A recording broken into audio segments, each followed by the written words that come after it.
guys, welcome back to another one. Sorry for the lack of bench videos lately. I've kind of destroyed everything I own. It's been sitting all over this area of the house and it's made me not want to film anything. But I spent 3 days cleaning everything up, got all my stuff reorganized. I had put together so many shelves that everything I had was just kind of, again, sitting everywhere. But it's fixed, so back to these videos. Anyway, had someone ask about 20 gauge number 3 buck, and I have about 30 pellets of number 3 buck that I keep reusing over and over and over. I got them out of Federal 20 gauge, I think it was 3-inch number 3 buck. Anyway, what it is we're using this, which, as I like to say, is my favorite, dust. And today's number of the day, guys, is 18.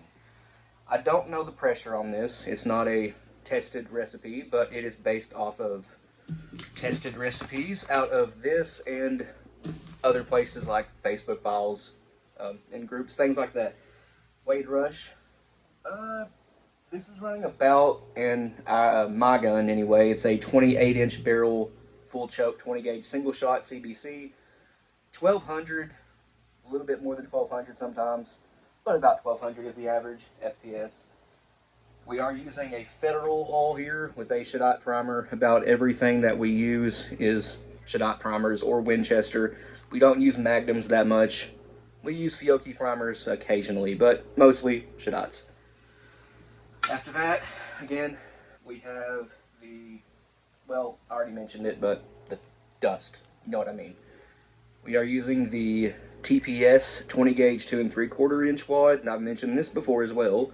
This isn't actually a TPS wad. Ballistic Products calls it a TPS wad, but what it really is the 20 gauge version of the LBC wads. Think the LBC 43s, LBC 50s, but shrunk down for 2 3/4 inch 20 gauge. Low bore contact is what LBC means, sorry. After that, we are using a 1/4 inch 20 gauge felt wad. If you use 1/8 inch felt wads, you can get 20 pellets in here, but we are using 18 pellets of number 3 buck Y18 because the data I'm using is for a 1 ounce payload, and this is, just by the lead itself, 0.945 ounces, basically 0.95, close to 15/16 or really 95/100. But with buffer, which we are using, mix number 47 here, it's going to bring it up very close to the 1 ounce. So 1 ounce it is, or 1 ounce of data it is, I should say. And yeah, the 1/4 inch felt wad, I was going to say fiber, is exactly the right height inside the TPS 20 gauge wad for 18 pellets, which again is just under 1 ounce. With buffer it will be 1 ounce. And yes, this is 20 gauge. How does that fit inside of a 20 gauge wad when it's meant to fit inside of a 20 gauge hull? Well, these are easily compressible in all directions, even the vertical. They squish down real easy. So all I do is kind of roll it up a little bit and try to get it in there as flat as possible. Sometimes it don't work out too well, but that's what I use Gary Caskey's 1/2 inch nudger for, wad tamper. Just seat that down flat. And since this is an unslit wad, you can get these pre-slit too. I am using another one of Gary's tools, which is his 20 gauge adjustable wad slitter. Now, this works by just setting it in the wad. There we go. Ignore that. And just pushing down. And you end up with, well, in this case, 4 pedals. And I slid it all the way down to the felt wad in there. Set that right over the dust. And again, you know what I mean. And where'd that wad tamper go? There it is. Get that seated. And this wad comes up exactly, I know it's kind of hard to see, exactly where it needs to be for a fold crimp on this. And this does have an 8-point crimp. But guys, if you want any of Gary's tools, facebook.com/gary.d.caskey, that's spelled C-A-S-K-E-Y. Obviously, he makes wad slitters, wad trimmers, hull trimmers, wad tampers / nudgers, and a few other things like little wooden shell holder blocks that also hold stuff like your powder dippers, or dust dipper, excuse me, a Sharpie, things like that. Alright guys, I have these 18 pellets of number 3 buck, 25 caliber, stacked by twos in here, and as you can see it comes up right to the top of the wad where it needs to be. And you can stack these by threes, but I promise they'll stack better, or they'll pattern better stacked by twos. Less pellet contact, less pellet deformation, things like that. And I did add the Rebacitor to the press. I forgot to put it on before turning the camera on. I forgot because, you know, my brain and stuff. But also, this hull, I remembered, was not 2 3/4 inch. Even though the box and the shell says it's 2 3/4, it's not. It's actually 2 5/8 inches. Don't believe me? Here's a set of digital calipers. You can see it is zeroed out. Roll it down. And the hull, the actual measurement is, turn it sideways here, don't spill the pellets. We have, I can't read it through the camera backwards, it's too small to read, 2.628. So 2 5/8 inches, which is just like, actually it's even shorter. The Remington 1 ounce 16 gauge and Winchester 1 ounce 16 gauge game loads, at least the Remingtons made before early 2024, they were 2 9/16, 2.68, not anymore. They are now in a federal hull, at least the last box I bought was, and they are 2 3/4 inch.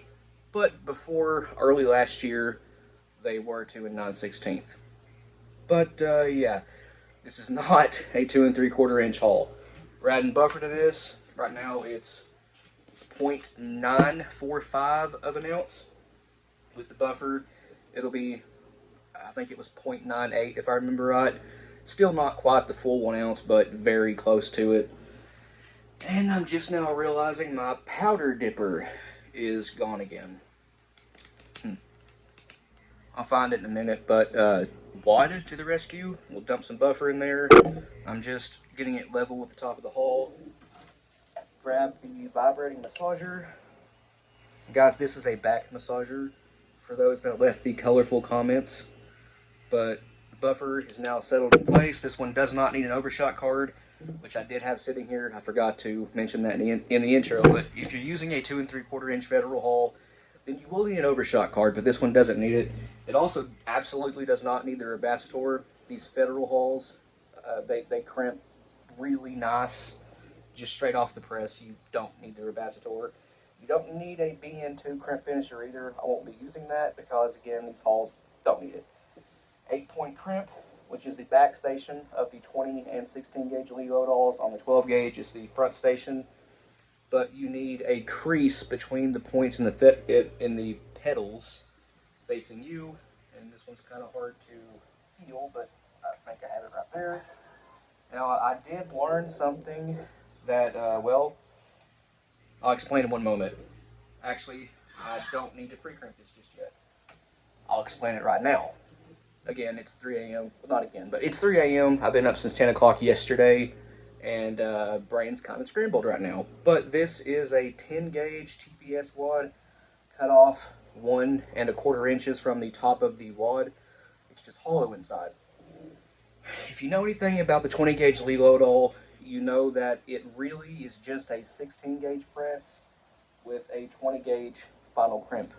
That's it. That's the only difference, and the little shell holder plate. But all you do here to get a better, this really truly applies to new hulls, not really once fired so much, but if you're running new hulls, this is a really good option for a lead load hull, is to take that cut off piece of a 10 gauge wad and find something to press it up in there. One of you guys sent a 410 shell holder block. It also works for 32 gauge if you set them in their hull mouth down. Just press it on in there. Don't hit the Rebacitor with it. And feel for it. Make sure it's all the way up against these splines that are, the pre-crimp. And then run the pre-crimp on it. Again, this works really well for new hulls. They don't really need it so much for once fired, but that will get you a much nicer, more even pre-crimp. It's not a 16 gauge pre-crimp at this point with the TPS wad in there. Now, I'll hit this with the Rebacitor. Again, you don't need the Rebacitor for these. These are really good hauls, but a little bit more pressure. And as you can see, that already looks really nice, but final crimp, this is going to look like a perfect haul. Right there it is. Looks great. As you can see, it does kind of have a tapered edge on it. No need to hit this with the BN2 or anything like that. There's no pinhole in the middle. It's just kind of dirty, making it look dark, but there's no pinhole. That is a great looking shell. It's not bulged out anywhere, nothing like that. I call that a success. Again, no need for a BN2 or any crimp finisher for that matter. Now, one other thing I want to mention that I've discovered with the Lee 20 gauge load all is if you're one of the lucky people that have a 24 gauge, well, all you need to do is take to make this a 24 gauge press is, well, one, slide the TPS wad up in either crimp station, pre-crimp station that you want, 6 or 8. A 20 gauge haul, cut off the tube, measure it from the brass. It's about 3/4 inch from the top of the hull, the 20 gauge hull is. And yeah, it's stuck down there on the brass. Cut out 1/16 of the diameter of the 20 gauge hull. Basically what I did is I made a slit down the tube and then removed 1/16 inch with a pair of scissors. Slide that up in the final crimp tube, and after you pre-crimp, which I'll do I guess for no reason, if I can get it lined up right. There we go. That was way easier than I made it look. I'm still making it look hard. There we go. I'm standing at the press sideways, not right on with it, so it's kind of hard to see what I'm doing. But this makes an excellent 24 gauge pre-crimp, as you guys can see, just like it's made for it. And this, with the 20 gauge hull in there, makes the perfect final crimp. And I don't know, it just turns the whole thing into a 24 gauge press. You can D-prime on it. I have sorry to get off topic, but I just wanted to show this off for the people that have 24 gauge. I had a friend of mine, his name is Zach, make me a 24 gauge resize ring, so I can resize my 24 gauge holes. This is obviously brand new primed, I don't need to resize it. But I have a resize ring. Nothing else needs modified. Just basically slide a 10 gauge TPS wad up in the pre-crimp tube, either station, and a 20 gauge hull with 1/16 inch of the diameter removed in the final crimp, and you have a 24 gauge press. It works great. Although I do want to mention, if you happen to have brand new prime 24 gauge hulls, then they come unscived. You need to skive them. The best thing I've ever found to skive hulls is just a large kitchen knife. Stick it in there and give it a few spins to thin out the top edge. It'll make the fold crimping process much easier. And that's it. Well, I guess there's one more thing. The 20 gauge shell holder plate is the right diameter for a 24 gauge as well. It doesn't pop off unless you fling it off. Anyways, to the guy that was wondering about 20 gauge number 3 buck assemblies, you know what I mean. Hope this helps. I did answer his question in the comments too, but I'm not sure if he was wanting 3 inch or 2 3/4. I think I gave him 3 inch data, but I decided to do a video on 2 3/4 inch because I know more people do 2 3/4 inch than 3 inch. Although, in my opinion, if you're hunting with a 20 gauge, deer hunting with buckshot, you probably should use a 3 inch shell to get more pellets. I know this is 18, but it's 25 caliber, which is fine for deer. It's plenty. It'll get the job done every time with, you know, in 40 yards anyway. Maybe a little bit more. Anyway, 3 inch shells, you get more pellets. That's basically just why I'd rather have a 3 inch shell. But for those of you that want to run 2 3/4, this one patterns excellent at 42 yards. We do 42, not 40. That's just because the bench we shoot from, where we built the patterning board, we originally stepped it off to 40, just guessing, but when we actually put a rangefinder to it, it was exactly 42. So we got 2 extra yards than what's considered standard for a shotgun patterning. The 3-inch version of this with number 2 buck, not number 3, for those curious. We had a 16 by 16 inch pattern, very, very even, no flyers, out of Josh's Noble, which also has a 28-inch barrel and a fixed full choke. Really good pattern there. This isn't too much smaller of a pellet. And the 2 shells we have patterned with the number 3 buck in this configuration were 3-inch, but really it's just a longer version of this with a longer wad. Everything else is pretty much the same. I wouldn't imagine this would pattern too much differently than that, and that had, again, about a 16 to 18-inch pattern at 42 yards. Really nice. And again, both of those we got right at 1200 or a little bit more. I think one was actually 1206 and one of them was like 1225, something like that. I can't remember. It's been like a year since we shot those. But I remember them being right at and a little bit more than 1200 through a 28-inch barrel. Anyways, guys, I guess that's going to end this one here. Please like and subscribe. We always appreciate that. If you have any questions or comments, leave them down in the comment section below and we'll get back to you. And if you want to, go check out our Patreon. A link to that, as well as a link to our Instagram, Rumble, and merch store will be in the description below. But other than that, you guys take it easy, and we'll see you in the next one.